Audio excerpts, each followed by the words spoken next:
이거는 여러분들이 갖고 계신 주택의 상태에 따라서 금액에 따라서 모두 다 다르겠죠. 5분 투자로 10억을 아껴보자. 안녕하세요. 직방TV 절세여신 제네시스입니다. 최근 들어서 굉장히 저한테 많이 질문을 하는 주제 중에 하나가, 자, 제네시스님, 지금이라도 단독 명의에서 공동 명의로 명의를 바꾸는 게 좋을까요? 라는 질문들을 많이 해주시는데, 아무래도 최근 발표한 공시가격 급등 그리고 보유세 증가로 인한 이슈 때문에 그러신 것 같습니다. 명의를 바꿀 때, 특히 단독에서 공동으로, 부부 공동 명의로 바꿀 때 어떤 것들을 살펴봐야 되는지, 그리고 어떤 경우에 더 좋은지 오늘 결론 한번 내보도록 하겠습니다. 단독에서 공동으로 바꿨을 때의 장점과 단점을 크게 한번 제가 정리를 해봤는데, 단독 명의에서 공동 명의로 갔을 때 장점은 종부세 총 공제액이 12억으로 증가한다는 거고요. 종부세 과세 방식을 올해 21년부터 선택을 할 수가 있어요. 공동 명의자는 공동 명의일 때 방식으로 갈 수도 있고, 단독 명의인 것처럼 해가지고 선택할 수 있어요. 매년 9월 달에. 자, 그리고 나중에 팔 때도 양도소득세도 줄일 수가 있죠.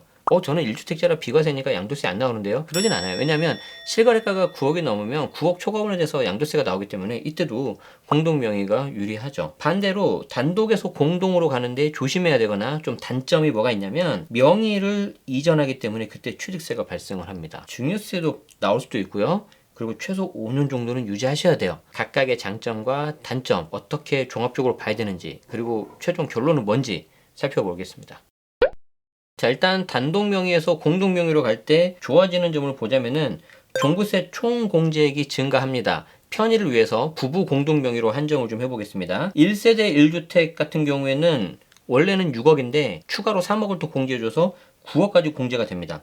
그런데 이때 2명 부부 공동 명의로 바꾸면은 한 사람당 6억, 그래서 총 12억이 공제가 돼요. 그리고 종부세 과세 방식을 21년부터 선택할 수 있는데, 이건 매년 9월 달에 선택을 합니다. 그래서 내가 공동명의인데 그냥 공동명의 해가지고 총 12억을 공제 받든지, 아니면 단독명의인 것처럼 해가지고 9억의 추가 공제, 장기 고령 세액 공제를 받을지, 이걸 제가 선택할 수 있다는 거죠.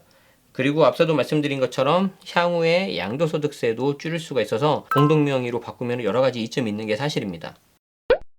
자, 그런데 똑같이 단독에서 공동으로 가는데 조심해야 되는 게 있어요. 명의 이전에 따른 취득세가 발생을 하는데, 이거는 이름이 바뀌기 때문에 취득세가 나오는 거거든요. 일반적인 경우라면 3.5% 취득세가 나올 거예요. 이제 뒤에 뭐 이것저것 붙으면 이제 4% 정도 나올 텐데, 이게 1세대 1주택이면 특별한 이슈가 없는데, 만약에 내가 다주택자다, 그리고 넘기는 집에 공시가격이 3억이 넘는다, 그러면 이때는 무려 12% 증여취득세가 나옵니다. 뒤에 이것저것 붙으면 13.4% 나와요. 이게 이제 굉장히 좀 부담이 되는 거죠. 그리고 또 하나, 증여세가 나올 수도 있어요. 부부 공동명의라고 하더라도 10년 내 6억까지만 증여세, 이제 비과세가 나오거든요. 자, 그런데 그 전에 좀 몇 번 다른 걸로도 증여를 하신 거예요. 아니면은 굉장히 고가주택, 단순 계산했을 때 뭐 20억짜리라고 해보죠. 20억짜리의 절반 지분인 10억을 배우자한테 넘긴다. 그럼 이론상 6억까지는 공제가 되지만 추가되는 4억에 대해서는 증여세를 내야 되잖아요. 그쵸? 그렇기 때문에 고가주택 같은 경우, 그리고 기존에 이미 다른 거에서 증여를 하신 경우라면은 증여세가 나올 수도 있기 때문에 이 부분은 좀 조심하셔야 될 것 같아요. 자, 그리고 이제 조금 어려운 이야기를 할 건데, 최소 5년은 유지를 해야 됩니다. 조세를 부당하게 회피할 수가 있거든요. 그래서 우리 세법에서는 이거를 막아서 2월과세라고 해가지고, 만약에 특수관계자한테 증여를 했다, 그러면 최소 5년은 가지고 있어라, 이런 규정이 있습니다. 장기적으로 유지할 수 있는 그런 집만 넘기는 것도 생각을 해보셔야 된다. 자, 그러면 이상의 내용을 바탕으로 해가지고 이제 실제 사례를 가지고 한번 좀 계산을 해보면 이제 가장 정확한데, 자, 단독에서 공동으로 갔을 때 장점은 5년간 줄어드는 보유세 절세액이 있을 거고요. 이걸 1번이라고 해보죠.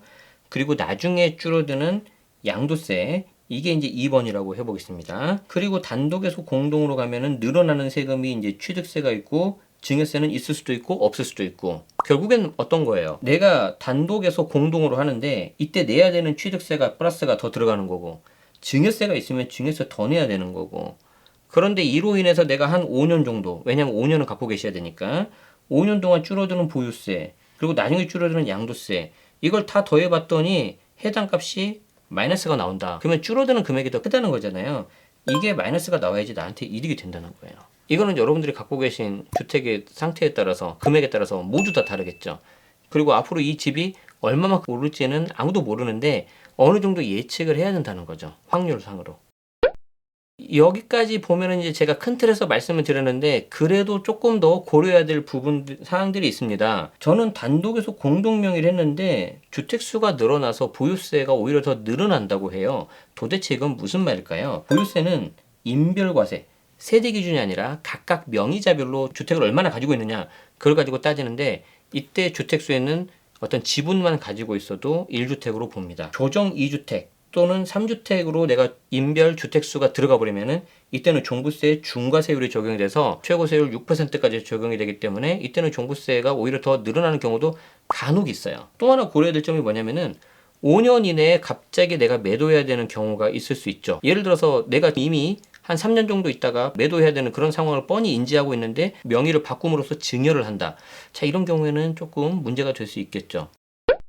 자, 그래서 한 가지 좀 사례를 볼 건데 서울의 공시가격 9억대 아파트를 두 채 보유한 부부의 종부세 같은 경우에 두 채가 있는데 하나는 남편, 하나는 아내 이렇게 단독으로 갖고 있는 거예요. 그런 경우라면은 66만 원에서 99만 원 정도로 종부세가 나오는데 이걸 만약에 나중에 양도세를 줄이려고 공동명의를 했다. 각각 0.5 지분, 0.5 지분 갖고 있는데 그것도 각각 하나씩 잡히니까 두 채씩 된다는 거거든요. 근데 서울 동대문구니까 조정대상 지역이잖아요. 공동명의 작년에는 92만 원이었는데 올해는 이게 276만 원으로 늘어난다.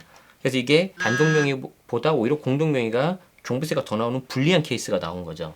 와퍼 레미안 푸르지오를 두 채 갖고 있는 경우에도 단독명의가 252만 원에서 378만 원인데 공동으로 하면은 354에서 무려 1062만 원으로 꽁충 뛰어 올라요. 이제 단독에서 공동을 하면 안 되겠다라고 생각하시는 분들이 계시는데 냉정히 생각을 해보자고요. 공시가격 9억, 공시가격 12억이면 시가로는 10억이 넘는 굉장히 비싼 아파트인데 이런 집을 두 채나 가지고 있는 사람이 뭐 얼마나 될까요? 그렇기 때문에 여러분들이 가지고 있는 주택에 대한 공시가격 합을 좀 잘 보시는 게 좋고요. 가지고 있는 주택의 공시가격이 20억을 넘지 않는다. 그러면 웬만하면 대부분 공동명의가 유리하다는 걸 한번 그때 보여드린 적이 있습니다. 자, 여기에 있는 표가 이제 강화된 종합부동산세 세율입니다. 자, 2020년 최고 세율 3.2%였는데 21년 무려 6%로 올라가고요. 이 강화된 종합부동산 세율은 조정 대상 지역에서 두 채를 가지고 있거나 또는 3주택입니다. 이때 3주택은 지역을 불문해요. 그러니까 비조정의 세 채를 가지고 있는 경우를 하더라도 이 강화된 세율표가 적용되는 건데 이때 일부 지분만 가지고 있어도 종부세 기준에서는 1주택으로 봐서 그게 합쳐지니까 더 강화된 세율이 적용된다는 거, 이걸 좀 말씀드리고 싶네요. 자, 이제 좀 결론을 내보도록 하죠. 자, 첫 번째, 줄어드는 보유세가 취득세보다 많은 경우. 일단 단독에서 공동으로 일부 지분을 넘기면 취득세 낸다고 했죠. 그리고 보유세는 좀 줄어들 수 있다고 했죠. 대부분은 공동명의가 좀 유리하니까. 자, 이때 최소 5년간 보유세를 한번 계산해 보는 거예요. 500만 원 보유세, 500만 원 취득세.